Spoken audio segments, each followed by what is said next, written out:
that's a tall order. There is something about, I mean, there's both an entrepreneurial spirit here that's really wonderful, but it's also one that can result in us segmenting. And so I think whether it's in, describing what I described earlier, trying to pull together, the banks from the financial sector and our small business community and others, I keep looking for ways to bring people together so that, I can't do that, I can't do the work, but to try to bring people together so that they're thinking collectively, so they're thinking about partnerships. I did try an experiment that was a complete failure of trying to get some of our municipalities, which are all really, really tiny municipalities, to work in a collaborative effort to make an application to the Department of Labor, for example, for some of the energy and climate work that they had coming out of Department of Labor. It hasn't happened. And so, but I keep plugging away at that because, just using the municipalities as an example, we have a lot of municipalities that are very, very tiny. And on their own, they are never really going to get federal support. I mean, it's just, a reality check because the federal grant-making process, one, it's a cumbersome process. If you're successful, that's, really great, but it's cumbersome and it requires some level of capacity. And with our smaller municipalities, you really can only get that by partnering because they're already so tiny. And so I keep trying to encourage it, and I'm an optimist, so eventually some of these partnerships are going to work. The same is true in the, in the nonprofit sector, trying to get them to think in the same way. If the Department of Justice has a grant program for ex-offenders, and the grant program offers grants of $250,000 a year, and you're operating your little nonprofit at $50,000 and another little nonprofit at $50,000. Trust me, you're not going to get a $250,000 grant on your own, but you could get that partnering, and you could actually expand your capacity in communities. And then on the business side, I have hosted a couple of workshops looking at federal contracting, and particularly around some of the work around Andrews and others with BRAC, and trying to encourage some of our smaller, especially our minority businesses, minority women, veterans businesses, to partner with each other to compete for some of these grants. And again, it's the same sort of psychology where people think, well, if I run, if I have 5 dump trucks, then I'll compete for that, contract. Well, chances are you'd be in a better position if you joined with somebody else who also has 5 dump trucks. So then you collectively, you have 10, you have greater capacity.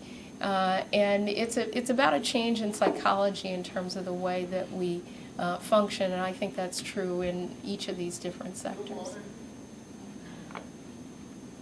I'm not really crying, I'm just pollen affected. So. Going back to the health care bill, what provisions were in there that kind of encouraged the school-based health centers and them being compensated? Yeah. Well, I think you should think about, there are additional provisions, for example, for ramping up nursing staff in schools, which is really important. What we know is right now, to the extent that there are nurses available, they actually, are available for multiple schools. There also are provisions that will encourage schools to do things like offer immunizations, those sort of things. So partnering with either community-based with either community-based health care centers or other providers to offer services within the schools. I meant to mention that one of the things that we did very late in the health care bill was add a provision that also provides a 25%, up to a 25% tax credit for nonprofits to offer health care to their employees. I forgot about that. You had mentioned Andrews Air Force Base and the BRAC program. Andrews seems to be one of the ones that's got a fairly substantial growth happening, but not much of it is identified as BRAC growth. And so it's a little bit of a conflict. And the county's going to need, and the state's going to need a fair amount of help getting the transportation necessary to absorb that, the impact of that job growth at Andrews.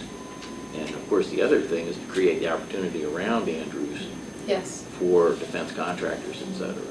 Well, when Colonel Shepro's in my office in another week or so, that's one of the conversations we continue to have about, and I love what's happening at Andrews. Some of the projects, though, that are actually on Andrews were capital projects that actually had been in the works long before BRAC, and so it does get a little bit confusing. I share the concern that a lot of states have about the transportation infrastructure. As you probably know, when BRAC proceeded, it included no local transportation infrastructure money. It was all about, the, sort of defense orientation. I worked and actually led with my colleagues to get an earmark for Andrews to do the transportation work outside of the base. I think it was, we did, what road is that? Dower House Road? Yeah, and I think we have another earmark proposal that, who knows where these earmarks are going these days, but we have another one to deal with, also focused on the BRAC transportation infrastructure, precisely because it was eliminated. And so that was approved in the last budget, and we hope to add to it for this one. I have had so many conversations with the folks at Andrews, and will continue them to push them, as I describe it, that it's wonderful what's happening inside of the gates, but in order for you to really be part of our community, it needs to happen outside of the gates as well. And I think it would be tremendous from the chamber to also work with our county to identify an area of development that is sort of more special around Andrews, so that we can incentivize that kind of growth outside of the gates that actually supports what's happening internally. I think there are some things I had been working with, having a conversation with, not very successful, with Northrop Grumman about their potential move to the area. I did get them finally to actually consider a site in Prince George's County, making the argument that we have, supporting systems both at Andrews, from Andrews to Goddard, and then a nexus to the Pentagon. I think that we have to continue to make those arguments to some of our business community, but we have to have the transportation that supports that, and that means that, where we have Metro at Branch Avenue, I did get some money in our last appropriations bill to complete the studies on bringing rail across the Wilson Bridge, which would then hook over from the southern Maryland side, National Harbor, to the southern Maryland side to Branch Avenue. That is a long-term goal, but I think it's a really important business goal because one, we have so much capacity to develop here in this county, but two, when you think about the location of National Airport, any airport is going to be a hub for business development, but you have to have a way to get from here to there and not driving your car. And so we ideally, if you think about all the work that's going on at the Pentagon, beginning to connect that route from the Pentagon to the airport to, across the river.